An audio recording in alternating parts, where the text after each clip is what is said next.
I have a short memory apparently, since reviewing this Gigabyte HD 5770 ended up shattering some of my expectations, but not on the performance side of things.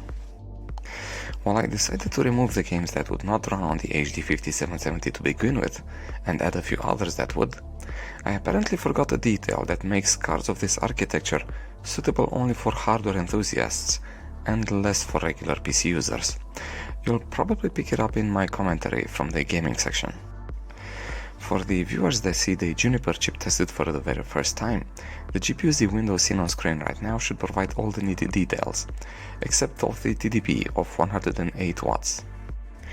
I was hoping that the Batmobile variant of the card that we are testing will provide something new, at the very least in the cooling department, but that was not meant to be. The Gigabyte produced Batmobile uses the same type of cooling system as MSI's R5770-PMD1G, one fan and one copper cord aluminum heatsink. The card warmed up at 63C while running Heaven for a delta over ambient of 38C. This is better than what I expected. It could be that the serving of fresh Arctic MX for thermal paste helped. The gaming performance we're about to see in the following section was collected running the card inside the rusty but trusty Z230 workstation from HP, sporting the i7-4770 equivalent Xeon and 32GB of DDR3 RAM running at 1600 MHz in dual channel. Alien Isolation, Apex Legends, Rocket League, Overwatch 2 and even Realm Royale and Paladins, all of them noped out. Off to a good start apparently, but the following game might provide some insight for those crashes.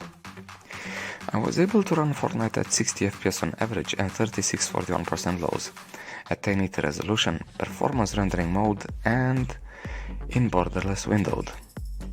The 720 resolution you see now, of 86 FPS average and 40 FPS 41% lows, were gathered in windowed mode. To get run in windowed mode, I used the same F11 or Alt and Enter combination I mentioned a year ago, to pull the game from full screen mode to windowed mode. As for all the games that failed to launch, it may be that the crash is due to them relying on full screen mode by default, then failing to initialize it. Fallout 4 will provide a playable experience for most of the time at 720 resolution and low settings, with frame rates averaging 48 and occasionally dropping to 28. However, entering Diamond City will drop these numbers to 27 and 25 respectively. You are stuck in windowed mode, by the way. If Fallout 4 was supposed to replace GTA 5, Prey was my substitute for Alien Isolation. 720 resolution and low settings provide the best FPS values, with the average in the 70s and 1% lows in the 40s. Increasing the resolution to 1080 has the 1% lows take a serious dive, so I would avoid that. And yes, you'll be playing in windowed mode. I decided against removing GTA 5 from the list of games to test the card in. There are plenty of games that would not launch, no point in removing one that does, albeit in windowed mode. At 794 by 571, the old HD 5770 averaged 94 FPS and got the 1% lowest number in the high 50s. Yeah, that was somehow the size of the window used to render the game. At 720 resolution, I could not get good numbers in CS2. The average was in the high 30s and 1% lows reached 20. I even did the unthinkable and used FSR at quality settings, and while the average was okay for PAL enthusiasts, the 1% lows left me unimpressed. And we should not forget, this is still in windowed mode. Dota 2 typically starts in borderless mode, so the game launches just fine. However, this mode caps the FPS to the refresh rate of the monitor. Because of this, at 1080 resolution and lower settings, except for the render scale, that one was pulled back up to 100%, the card averaged the same 60 FPS. The 1% lows of high 40s look fine. Rogue Company did run, but as you can probably guess, only in windowed and borderless modes. At 1080 resolution and low settings, the card failed to reach 60 FPS on average, so a drop of resolution to 720 will increase it to 80, with acceptable 1% lows of 53. I had to run Rainbow Six Siege in borderless mode, but the results I got were disheartening. While the game can run on this card, the performance I got was not encouraging. This one is not for the HD 5770. I got somewhat similar results with Splitgate. The game also ran in borderless mode and low settings, but the performance was not something to write home about.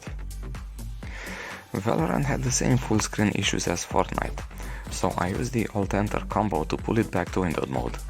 I then changed the display mode to borderless, and at 1080 resolution, the card averaged 122 FPS.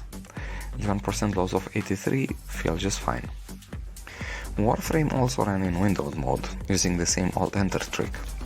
At 1080 resolution and low settings, the card averaged 83 FPS and provided 1% loss of 54, which is fine for a PvE title. I suspect that World of Tanks Blitz uses borderless mode. This would explain both the 60 FPS cap I noticed and the fact that the game launched and ran just fine in the HD 5770. The average FPS was 59 with the 1% loss of 40. This latter number might be caused by the transition from the game scene to the scoreboard. I was not quick enough to stop recording the FPS. The Terra Scale 2 architecture was already long in the tooth a couple of years ago. The full screen issues that showed up in 2024 should have not taken me by surprise, since last year we ran into similar troubles.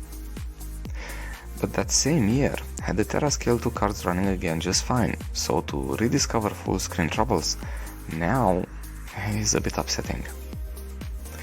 One would say run Nimes, and I did, and just like with the HD 5870 a year ago, it didn't help much.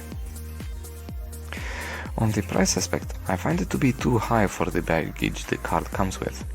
My guess is that no seller is willing to settle for less, since it's no longer worth the bother of listing it than shipping it.